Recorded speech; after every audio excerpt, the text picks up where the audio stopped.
Hey, it's John Johnston here to talk to you more about scales today. Today we're talking about our F major scale. We're gonna be covering one octave. First thing that we always think about on oboe with our F major scale, what F are we gonna use? So let's talk about that before we talk about anything else. Um, Whenever we're talking about our F major scale, our default is always going to be our right F. So remember, that's kind of like our fingering for E natural. One, 1, 2, 3, 1, 2. And instead of putting our third finger on that key, we use this little key right here. So that's going to be our F. So let's just take a second, play our F real quick just to make sure that we're starting at the right home base.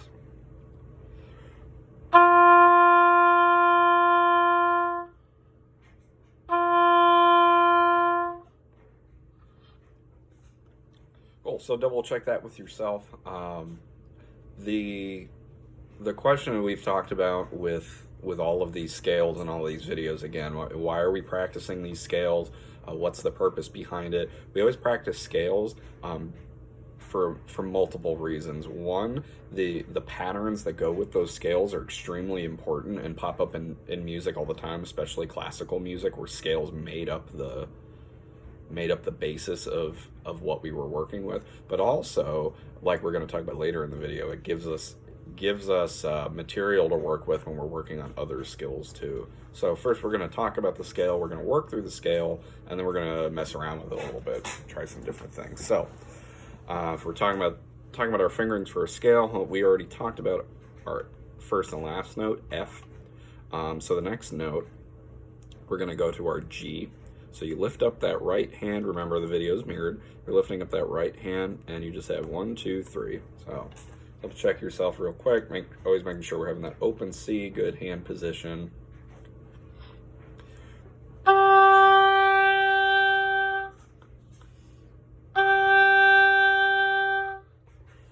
And so what I would do next is I would practice going back and forth between those two fingerings. Big thing when you're putting lots of keys in one hand down is that we're getting them all down at the same time. So just practicing going from F to G, back to F, back to G, back to F, and just doing that over and over until it gets much, much more comfortable. So now I'm going to play back and forth between those two notes.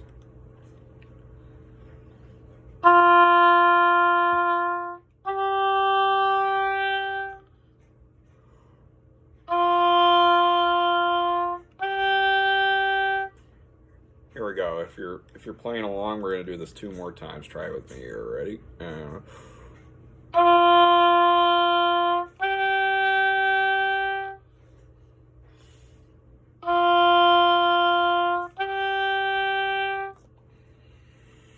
Good.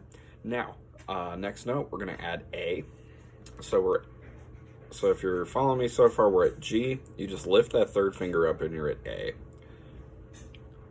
If you got your A, it's going to sound like this. So same process. I'm going to go back and forth between G and A. This one should feel a lot easier it's a lot less complicated than going from F to G. So G to A. Ready?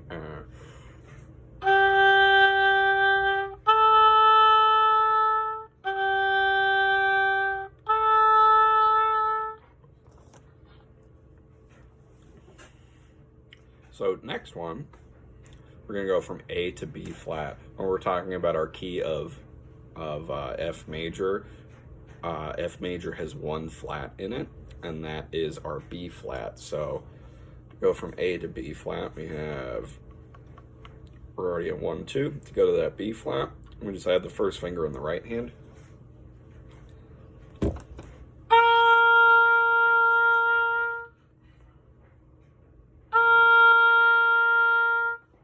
Same process. We're going to go from A to B flat. We're going to go back and forth. So try it with me. We're going to do it twice. Ready?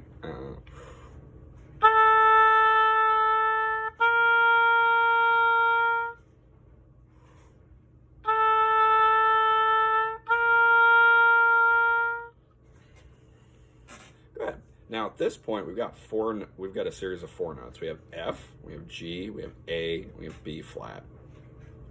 Whenever we have a series of 4 notes, lots of people, one term for this that gets used sometimes, we call that a tetrachord. It's a series of 4 notes. Tetra as in the old word for 4.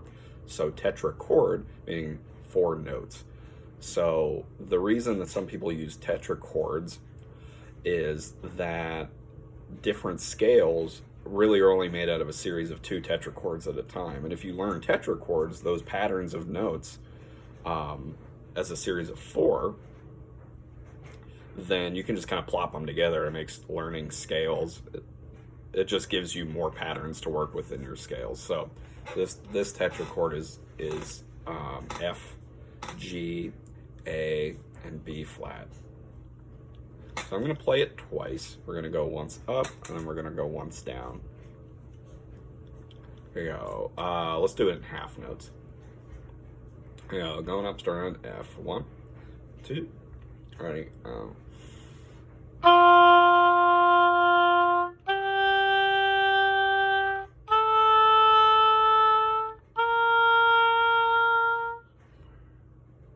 Let's do it one more time. Going up. Ready.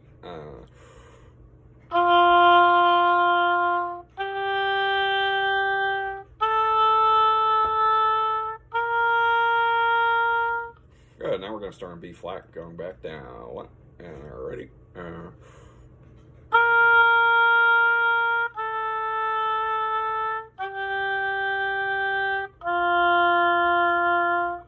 Same thing. One more time. Ready.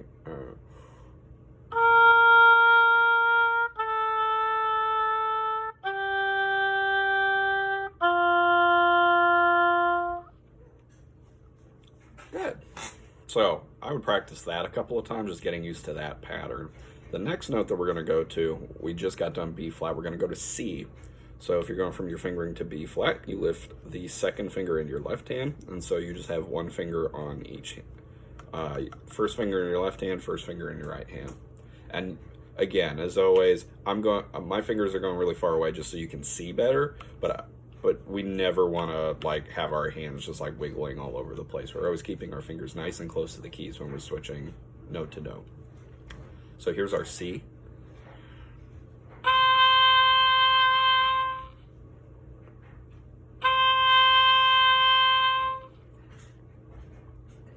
And we can go back and forth between B flat and C, just getting used to the motion of the ocean there. Here we go, 2 times together. Ready?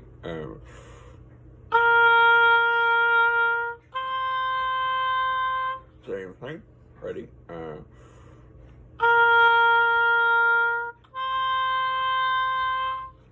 Good. So same process. I know it's very methodical. You can go from note to note, but this is how we get it put together the first time. Once you get it all put together, then you can practice it tons of different ways. Next one, you have C to D. So this one, like we talked about in our B flat major scale also, you go from 1 and 1 to sliding that half hole down in the first finger in the left hand, covering the second and third finger, and then covering everything in your right hand except for the pinky. So we go from C to D, and I'm just getting real close with the half hole so we see what that motion looks like. It's not you never lift up and put back down for the half hole. It's always a sliding of the finger. C to D, C to D. And this is the one that has the most chance for error just because there's the most stuff going on. So I would definitely take a second and practice just getting used to what this feels like to do this. And once you're feeling comfortable with that, then we can try playing it. So here we go, C to D. Still half notes. 2, right?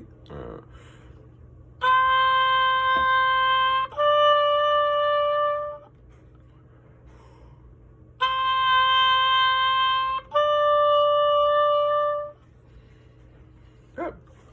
So same thing. We're going to go from D to E. Now, we didn't spend too much time with the half hole because we just came off of it to go to D, but when we go to E, we cover that half hole back up, we lift that third finger in our right hand, and now we've got to put that octave key down in the back. And you might notice you may have more than one key back here like I do. You may just have this bottom one. Either is cool. But just so that you're not getting confused, just if you have something different than I do, this is probably the one that you have. This is for higher notes, so no worries if you're not seeing that. Then you just use the one that you have. So this is D to E, sliding that half hole back up, getting that octave key action in. Yeah, I'll give it a shot. Ready?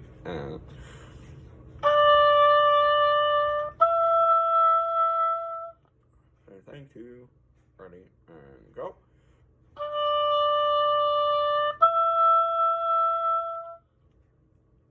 Now, last one, we're going to go E to F. Now, this part is the reason why we use right F in this scale. So everything else stays the same as we just had it for E. Now, all we do is we put that third finger back down on that key that we started with for our first F. So now all you have to do to go from E to F.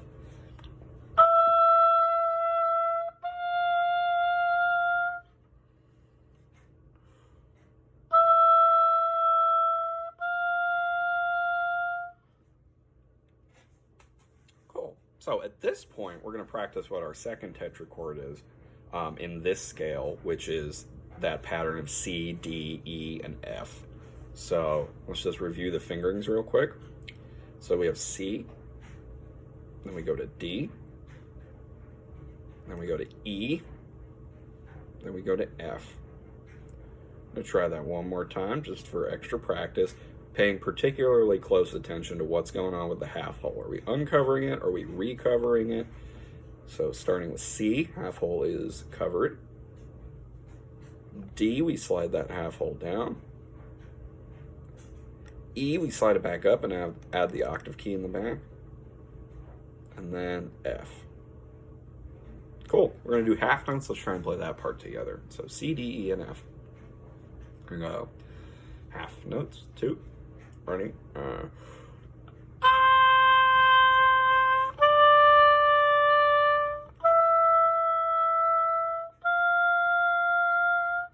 Same thing. 2. Ready? And go.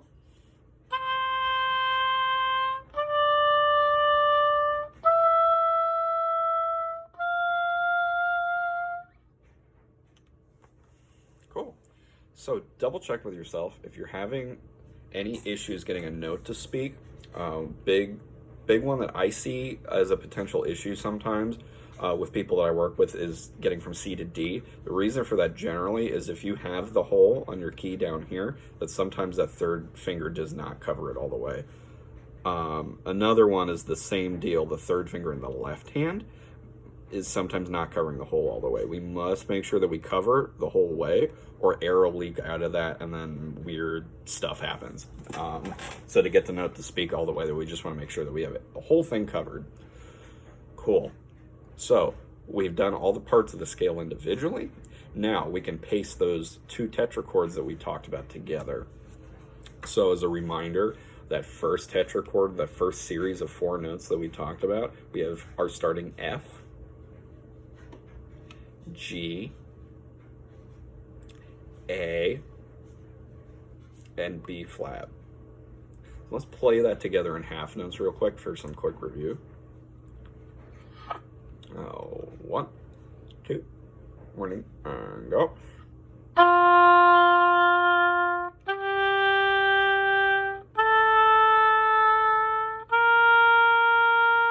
Same thing, 2, ready, and go.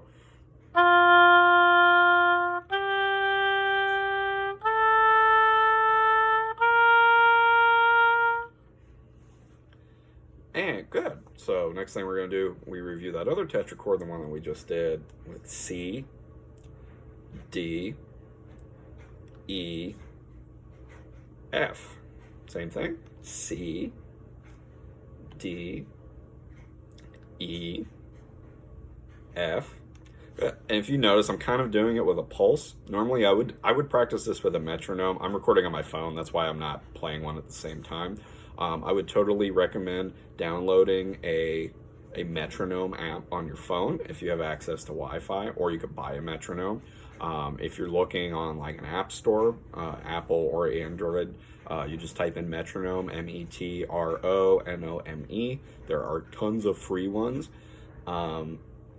doing it with a regular pulse is going to help us be more and more consistently in time, which is going to be a good thing. Even when we're practicing fingerings, I really think that doing it with a metronome is a good way to go. So let's play that second tetrachord, C, D, E, F. Let's try it. 1, 2, ready?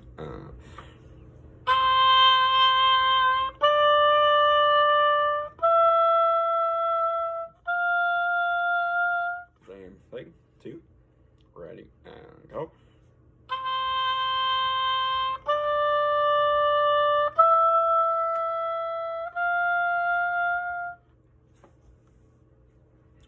Cool.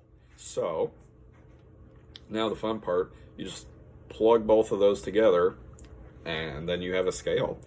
So let's do it. Let's think our way through each tetrachord together now in terms of the scale. We're going to do it once, going up and down with the fingerings, and then we'll play it a couple of times. So here we go, starting from F. 1, 2, fingerings only, and go. F, G, A, B flat, C, D, E, F. Good. Take a second, think your way through that, see how you did. Now we're going to go a little slower, we're going to go our way back down. So we're starting on F, E, D, C, B flat, A, G, and F. Good, we're gonna do that one more time, going up and down. 2, and ready, fingerings go. F, G, A, B flat, C, D, E, F. Starting on F, going back down. Ready, and go. F, E, D, C, B flat, A, G, F. Good. Take a second. Think your way through what we need to do to play that. Anything fingering wise you need to do. And let's try it together. We're going to take a brief pause between the up and the down. Breathe whenever you need to. I would recommend trying to see if you can get at least 4 notes before you take a breath. 2, ready?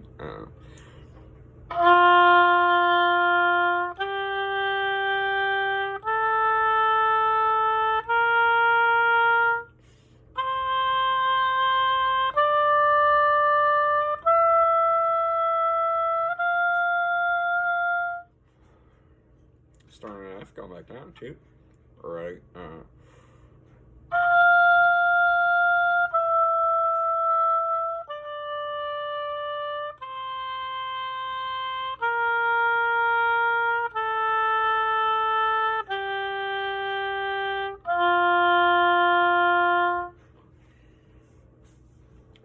Very cool.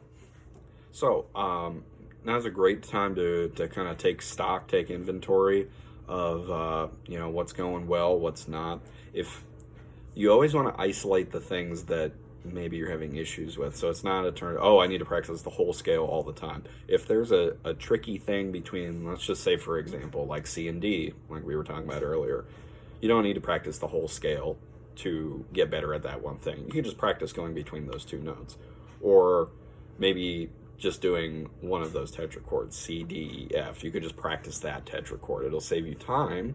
It'll allow you to practice that more times in, say, 5 minutes than doing the whole scale for 5 minutes would. You get more chances to do it right. So just trying to think of effective practice habits as we're going through that. So we've worked on our F major scale, and as I've talked about in other videos, if you've seen that, every major scale has a relative minor scale. So how do we find what our relative minor scale is? One thing that I would recommend is if you go on not YouTube, if you go on Google and look up circle of fifths, it'll show you different key centers, and it'll show every major scale having a relative minor. When we talk about our major scale and our relative minor scale, the relative minor, what that means is it is taking the key signature from this scale, which is, we have one flat, which is our B flat. It's the same scale, it just starts on a different note. So the way that we find out what our relative minor scale is, you can think of it two ways, but I think the way that works the best is if you start at the top note of your scale, which is our F. So if we start at F and we work our way down 2 steps, so F, E, D. So 2 steps down from that top F would be D. That's now going to be our new starting note when we talk about our relative minor. It is the 6th note of the scale. The other way you can think about it, which is kind of where we're actually going to start, you start at the first note, our lower F. We're going to go down 2 steps to that lower D. That's going to be our starting point for this. So we're actually going to frame this in terms of 2 new tetrachords, even though most of the fingerings are exactly the same. The reason why this gets useful to think about it this way is, again, you can just plug this tetrachord, this series of 4 notes, into a different situation in a different scale, and then that pattern, you're just used to that pattern already. So we've got to talk about our fingering for low D and low E. Now, luckily, we know most of what we need to know for it. For low D, it's just like our regular D with the half hole, except we are going to cover the half hole. So it's just 1, 2, 3, 1, 2, 3. Nice dark warm air when we're playing this note. So try it out for yourself. I'm going to play it a couple of times. Excuse me.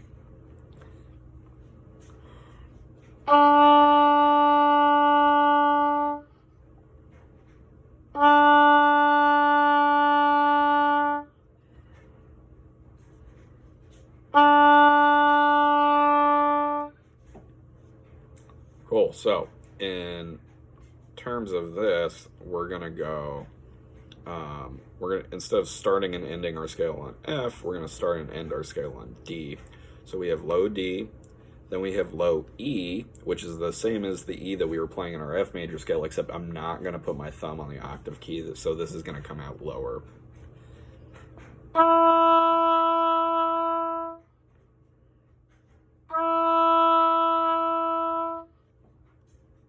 Cool. So now that we've got these back, those 2 new notes down, that the rest of this gets really easy because we know most of the notes that we needed to know already for it. So the first tetrachord of D minor, we're going to have that low D that we just learned, low D, then we go to E, then we go to F, which is the starting note of the scale we were doing before, F major, and then we do G.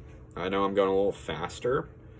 This is partially because we know a lot of these notes already, and also to save time a little bit. So feel free to hop back in the video if you need to look at some of this stuff again. So we have D, low D, E, F, and G. So we're going to try this twice together. Go 1, 2, ready?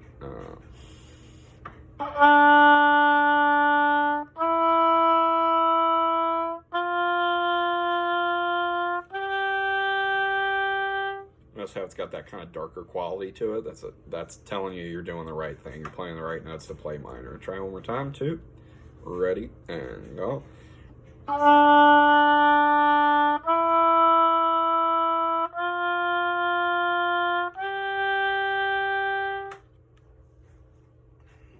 Cool.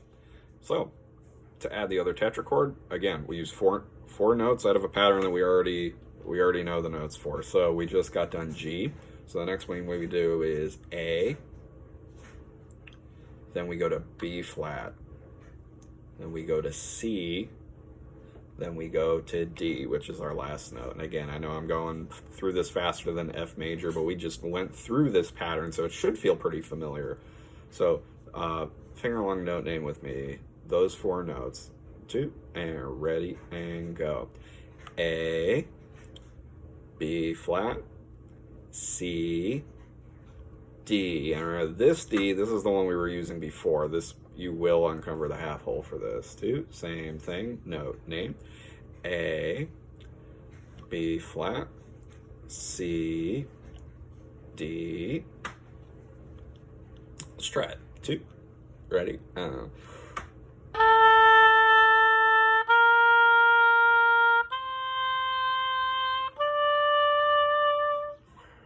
2. Ready? Same. Right?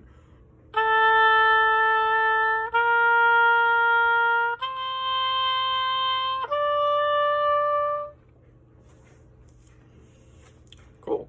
So we're gonna do the same thing we did with F major. We're gonna talk about plugging those 2 tetrachords together. And so we'll do it fingerings first time, then we'll play through it a couple of times. So here we go. Starting from the beginning, starting from our low D. Think about the notes. Here we go. Note, name, fingering. Still kind of in half notes. 2. Ready, and go. D, E, F, G, A, B flat, C, D. We're gonna go, let's start over one more time. We're gonna go up, then we're gonna start going back down. 2. Ready, and go. Low D, E, F, G, A, B flat, C, D, and go back down. 2, starting from the top. D, C, B flat, A, G, F, E, D. Let's play it together once. And 2. Ready, and go.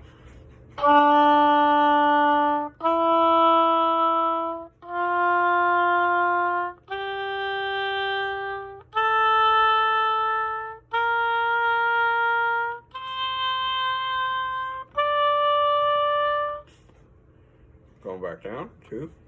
Right.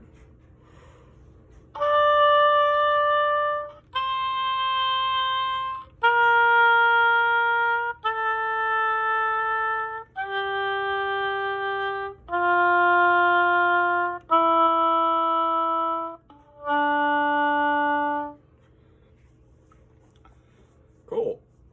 So I know we went through D minor a little fast. I'm hoping that spending time on the patterns in F major will make it easier to make that transfer over to D minor.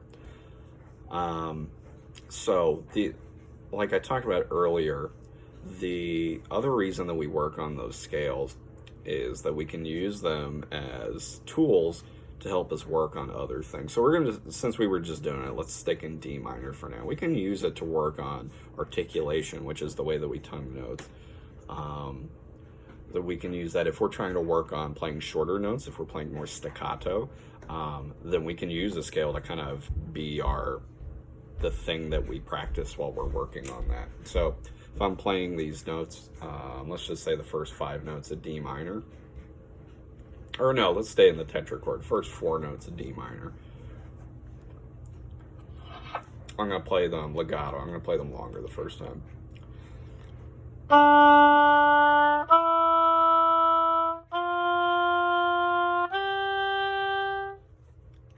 So I can practice playing them the same way, just shorter.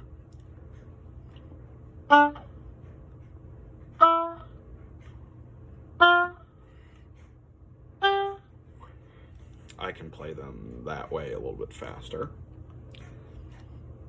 I can turn them into 1/8 notes and practice tonguing faster that way.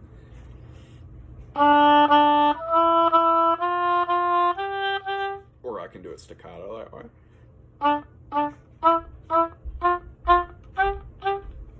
There's lots of different possibilities that you have.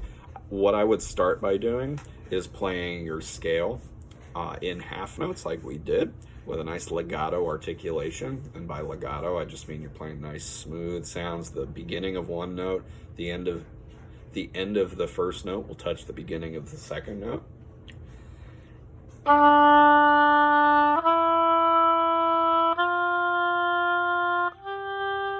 From there, I would try doing quarter notes. So each note would be half as long, and I would still do it legato.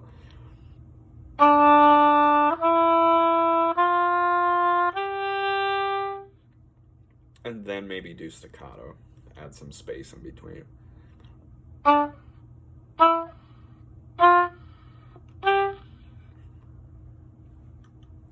And then maybe try eighth notes.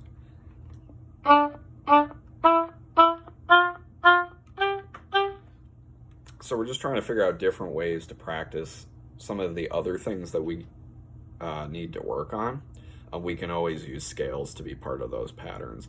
So just a quick recap, some of the things that we had talked about. We talked about our F major scale, how our key of F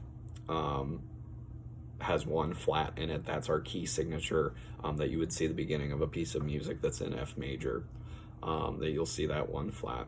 We talked about the idea of what a tetrachord is, a series of 4 notes, and each scale having 2 different tetrachords in it. Learning those tetrachords can help give you the patterns you need to learn other scales quickly and make those switch, because there are less tetrachords than there are scales. So some of them overlap. You'll see them in more than one scale. We talked about our relative minor and how to find that.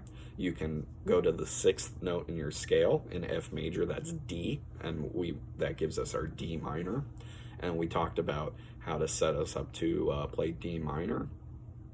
And then we just talked about different ways to incorporate scales into practicing, particularly with articulation. So go back if you want to check any of that out again. Feel free to go back. Hopefully something in this is helpful to you. And I'll see you next time to talk about a different scale. Be well.